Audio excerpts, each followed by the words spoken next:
Kemarin ada satu ibu yang udah cantik-cantik ya, kasihnya udah pakai dandan-dandan, mau keren, mau pakai dasinya miring lagi.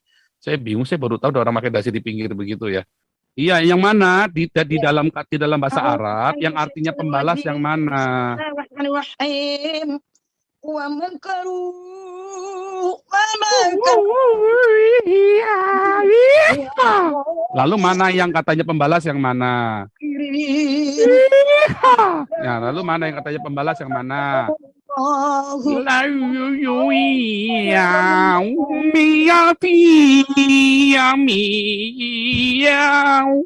Ah, yang mana kata pembalas? Panjenengan ini. Yang mana yang kata pembalas yang mana? Atau satu lagi deh ya, satu lagi nih, Kak Lisoy, silakan. Silakan Kak Lisoy. Lisoy. Ya, salam Pak Paul. Shalom. Selamat hari Minggu semuanya. Ya. Semangat ya Pak. Ya. Pak Paul. Ya. Ini aja, saya sih singkat aja ingin bertanya. Penggunaan kata Nasrani buat kita tepat nggak sih? Setahu saya Nasrani untuk agamanya Warakah kalau nggak salah ya Pak. Tepat nggak itu? Saya sih tidak suka dengan sebutan Nasrani ya. Saya lebih suka Kristen Pak. Itu aja Pak Paul singkat. Thank you Pak.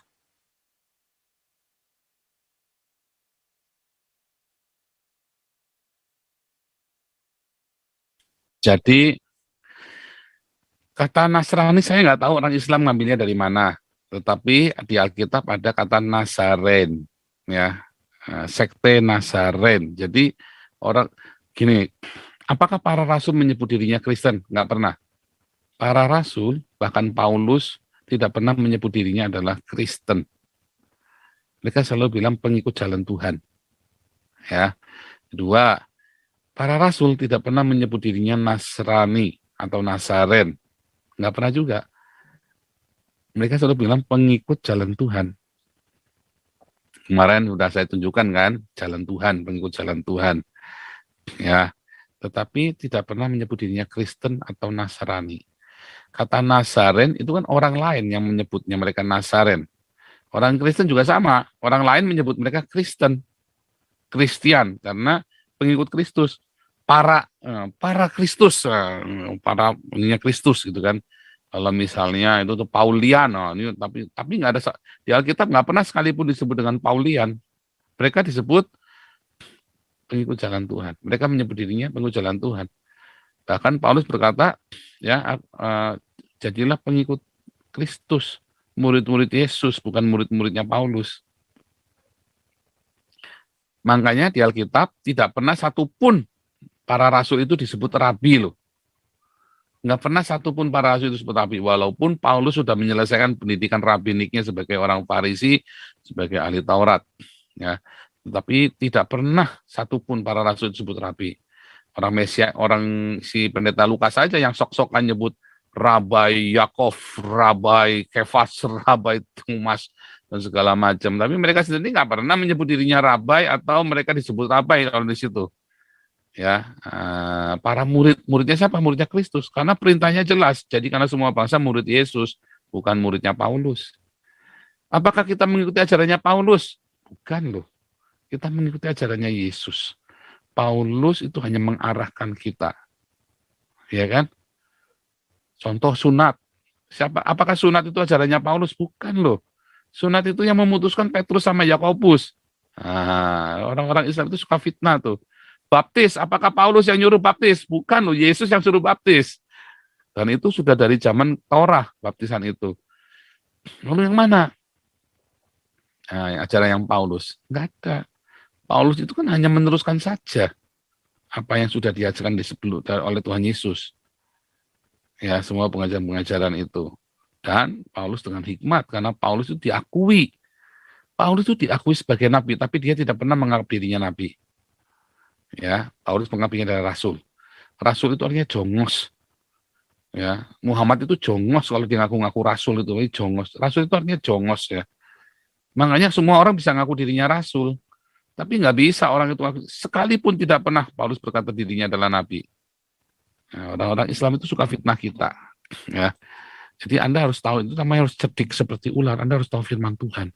Kayak saya cerdik seperti ular. Orang nggak bisa putar-putar saya firman Tuhan. Saya lebih tahu daripada semua orang Islam di dunia ini tentang firman Tuhan. Saya lebih tahu, saya berani jamin, saya lebih tahu firman Tuhan daripada semua orang Islam di dunia ini. Bahkan dari Muhammad sekalipun. Karena harus, itu memang keharusan kita untuk mengerti firman Tuhan. Makanya orang tidak bisa goyah. Orang tidak bisa permainkan saya. Orang mau debat sama saya bilang, Muhammad aja kalau mau debat sama saya minta mati. Menteri Agama aja takut debat sama saya, nggak berani kok. Ya kan? Alasannya banyak. Ya kan? Ini kan nggak berani, saya tantang terbuka, debat terbuka. Mau temu dong, ngomong. Ya kan? Alasannya banyak, suruh pulang dulu ke Indonesia. Kan tolol kan, menteri tolol kan. Nah, jadi kendalanya di mana? Kata Kristen dan Nasrani itu, ya itu kan orang-orang nyebut kita. Menyebut Kristen dan menyebut Nasrani. Menyebut Katolik. Nah, kalau Katolik memang menamakan dirinya Katolik kan sejak tahun 1980 berapa ya? Itu diresmikan ya, di gereja Katolik.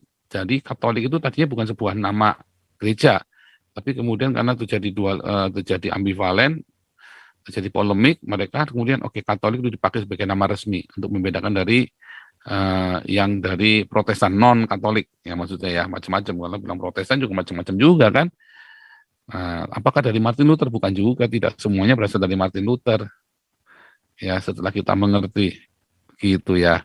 Jadi kata Kristen dan Nasrani itu, kalau saya sih nggak urusan. Tapi yang jelas, kalau Nasraninya definisinya seperti definisinya di dalam Al-Quran, ya beda banget. Ya Nasraninya beda banget.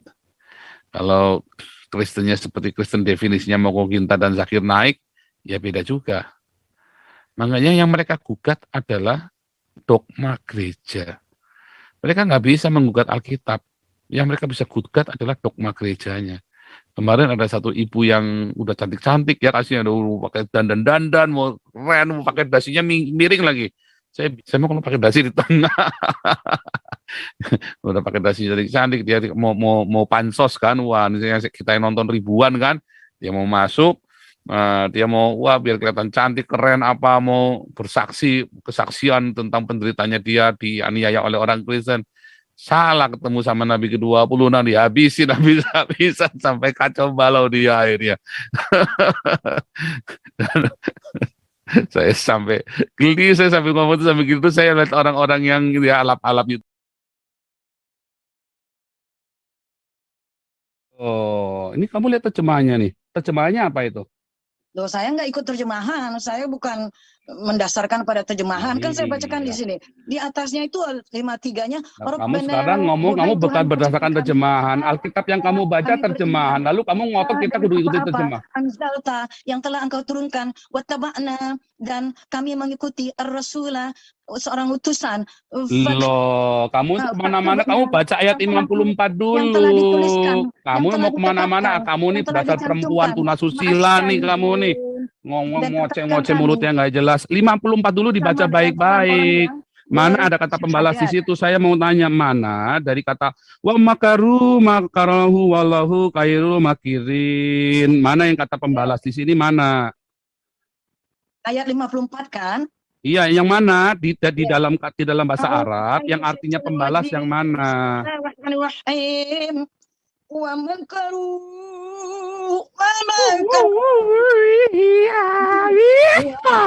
lalu mana yang katanya pembalas yang mana? Ya, lalu mana yang katanya pembalas yang mana?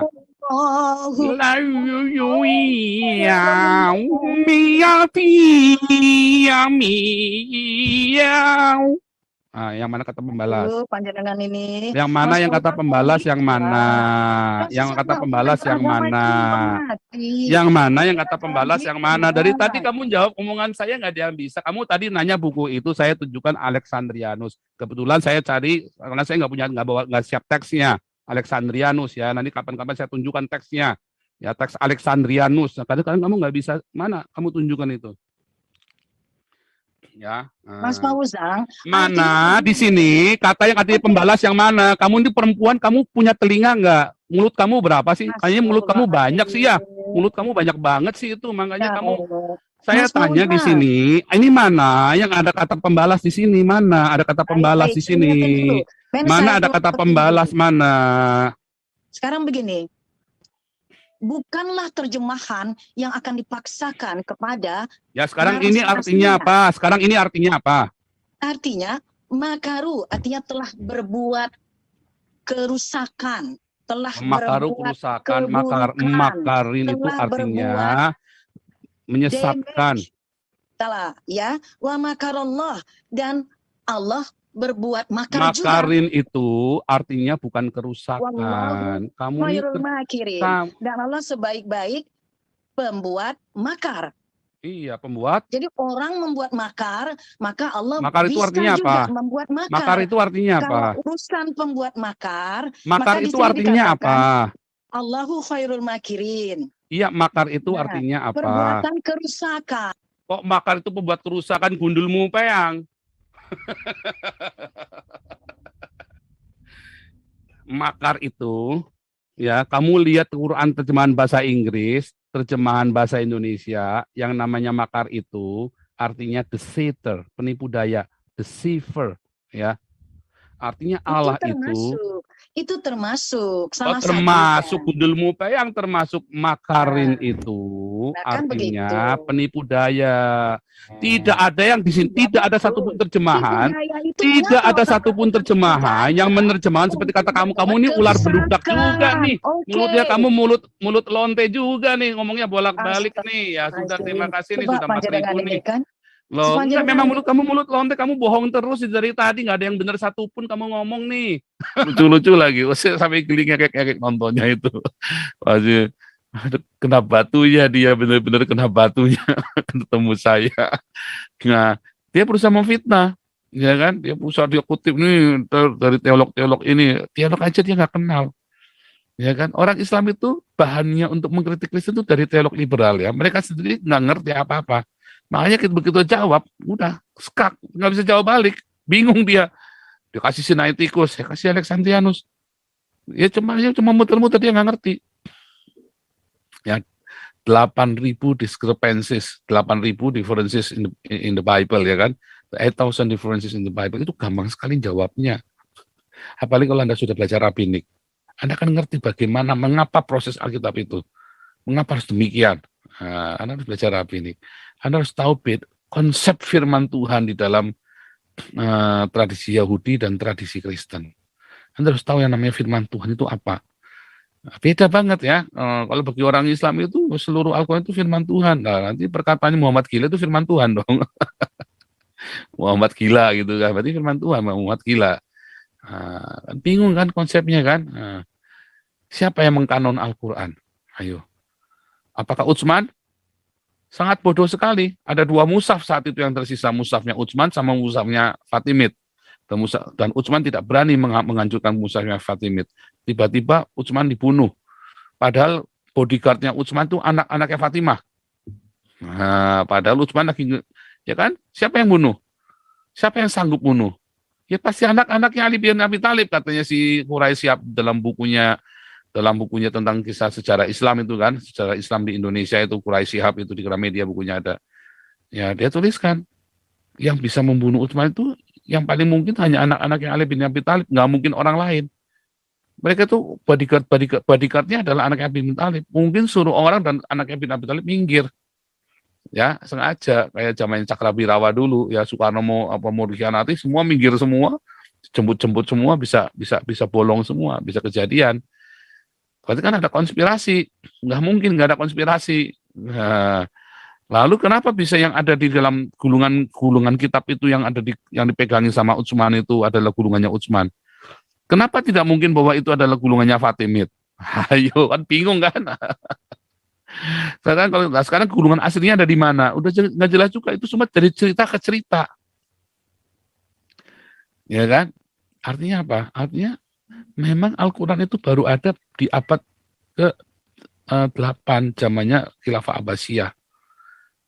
Ya sama dengan munculnya dongeng Abu Nawas, ya kan, dongengnya Alibaba, Sinbad dan selanjutnya. Dan orang Islam nggak ada yang bisa menjelaskan itu. Begitu saya tanya, mereka akan mentok di situ, mereka akan alihkan ke tempat lain, akan putar-putar ke tempat lain. Ya simpel sekali pertanyaan-pertanyaan. Kalau masuk ke tempat saya, pasti mereka kejang-kejang. Akhirnya kita nggak dapat yang isi, tapi mereka cuma kejang-kejang aja. Karena mereka nggak akan bisa jawab pertanyaan saya, muter-muter, dan saya akan kejar sampai dia jawab pertanyaan saya. Orang kalau masuk ke saya, kalau pertanyaan saya belum dijawab, saya nggak akan berubah. Kamu jawab dulu pertanyaan ini sampai kelar, ngomongnya harus jawab. Dia nggak akan pernah bisa jawab, siapapun. Makanya saya bilang kalau ada orang Islam bisa kalahkan saya dapat, saya kasih uang 10 juta saat itu juga. Kalau 10 juta kan masuk akal, kalau 1 miliar kan nggak masuk akal. 10 juta rupiah saya transfer langsung. Ya, rekening saya ada, 10 juta mah ada kali rekening saya. Ya, untuk langsung transfer 10 juta saat itu juga, kalau bisa debat, menang debat dari saya. Nah, tetapi balik lagi ya, definisi yang Anda terima, yang kalian adalah framing dari Islam. Definisi Injil yang kalian terima saja kan framing dari Islam. Ya kan, kepada Musa turunkan Torah, pada Daud Zabur. Apakah betul Zabur turunkan cuma kepada enggak loh? Kalau Anda baca Mazmur itu ada Yedutun, ada Bani Korah, ada Mazmurnya Salomo pun ada di situ. Ada Mazmurnya siapa lagi? Banyak loh, nggak cuma Daud saja loh. Kitab Mazmur itu yang nulis itu banyak orang loh, nggak cuma Daud. Mungkin lebih dari separuh adalah Daud. Ya kan, tetapi itu adalah kumpulan dari Mazmur orang-orang di situ, banyak sekali di situ. Ya kan? Nah, terus lalu Salomo nggak dihitung tuh, Amsal Salomo Kidung Agung. Nah, kepada Musa turunkan Torah, kepada Daud Zabur, kepada Salomo apa? Nah, ya kan? Kitab Cabul itu yang dibilang sama orang Islam. Lalu Muhammad ngapain di dalamnya kitab Cabul itu, Kidung Agung? Coba bayangin. Alkitab adalah kitab Cabul, tapi nama Muhammad jebrah di dalam kitab Cabul. Terus Anda pikir, coba kalau Anda baca Any Arrow gitu ya, terus ada namanya Any Arrow, terus di situ ada namanya Muhammad. Muhammad itu di dalam kitab Any Arrow itu ngapain coba? Namanya ada di mana-mana lagi. Ya kan? Ya, pastinya selalu jadi pelaku utamanya kan. Dia pengennya kan selalu jadi peran utama. Orang-orang kayak Muhammad kan pengidap narsisisme kan. Megalo, apa namanya, yang merasa dirinya paling hebat itu. Megalomania, narsisisme. Namanya apa itu ya, penyakit jiwa itu, yang merasa pokoknya selalu jadi center gitu kan. Siapa yang menjadi center di dalam Any Arrow? Ya pelaku bokepnya itulah. Makanya Muhammad si raja bokep kan. Saya bilangin paling cabul. Kenapa orang Islam marah saya bilangin begitu? Mereka mengklaim sendiri, saya cuma dorong doang, ngamuk-ngamuk. Nah itulah. Makanya jangan mau di framing. Saya kan tidak memframing, saya hanya orang Islam ngomong, saya dorong. Iya, kitab Cabul. Iya, kitab Cabul. Lalu Nabi kamu kenapa ada di kitab Cabul, lagi ngapain? Simpel kan? Makanya saya bilang Muhammad yang maha cabul kan? Nah, omongan mereka sendiri saya cuma iyain saja. Iya, kitab Cabul. Lalu Muhammad ngapain di kitab Cabul? Simpel. Ya, berarti kan pelaku cabul. Nah, apalagi disebut yang dijanjikan. Berarti kan dia kan peran utama di situ kan? Ya berarti itu tadi, pelaku cabul itu. Nggak ada lain. Nah, jangan mau di-framing oleh Islam. Teologi kita itu di-framing oleh Islam. Dan nurut lagi itu PGI. Ya, dari dulu juga ya. Nah, nurut mau. Kata Allah itu, si siapa itu pendeta Lukas. Di-framing sama orang Islam. Sebelum ada Islam di dunia ini, orang Kristen sudah menyebut Yesus itu Allah. Nah, terus pendeta Lukas mau di-framing. Mau lagi show sama-sama. Itu tadi. Nah, itu kita mau bahas itu Yudas dan Demas itu. Yudas dan Demas. Oke ya. Gitu ya kali sekali. Jadi jangan mau di-framing. Nasrani yang mana nih? Nasrani definisimu itu nggak bener tuh. Nasrani yang mana yang definisinya Muhammad itu? Kita nggak ngerti. Nah, kalau saya lebih baik saya disebut pengikut jalan Tuhan saja. Bukan Kristen nggak apa-apa, disebut Kristen ya memang artinya pengikut Kristus. Kalau disebut Nasrani maksudnya pengikut orang Nazaret, ya. Tetapi kita ini pengikut Yesus, bukan pengikut Nazaret, bukan pengikut agama Nasrani. Kita ini pengikut Kristus semua. Gitu kali Liso ya. Oke ya, ini nanti boleh lanjut tanya jawab lagi setelah Saya kasih ini ya, kita dengarkan firman Tuhan tentang Demas dan Yudas ya.